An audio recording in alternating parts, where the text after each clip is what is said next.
Hema committee റിപ്പോർട്ടിലെ തുടർ നടപടികളിൽ തീരുമാനമെടുക്കാൻ പ്രത്യേക അന്വേഷണ സംഘം യോഗം ചേരുന്നു. റിപ്പോർട്ടിലെ സാക്ഷിമൊഴികളുടെ അടിസ്ഥാനത്തിൽ അന്വേഷണ സംഘം തയ്യാറാക്കിയ പ്രാഥമിക റിപ്പോർട്ട് ക്രൈംബ്രാഞ്ച് മേധാവി വിലയിരുത്തും.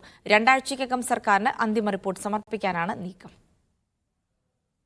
ഹേമ കമ്മിറ്റി റിപ്പോർട്ടിനെ അന്വേഷണ പരിധിയിൽ നിന്ന് ഒഴിവാക്കിക്കൊണ്ടായിരുന്നു പ്രത്യേക സംഘത്തിന്റെ ഇതുവരെയുള്ള നീക്കങ്ങൾ.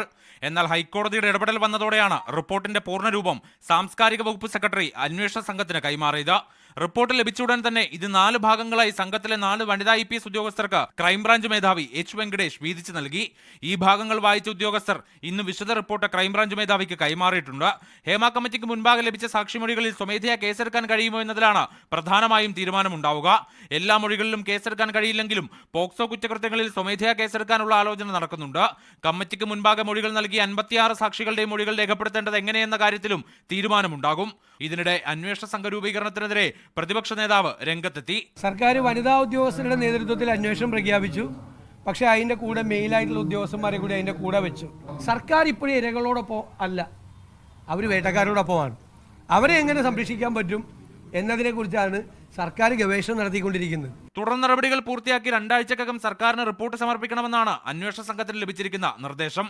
മീഡിയ 1 തിരുവനന്തപുരം.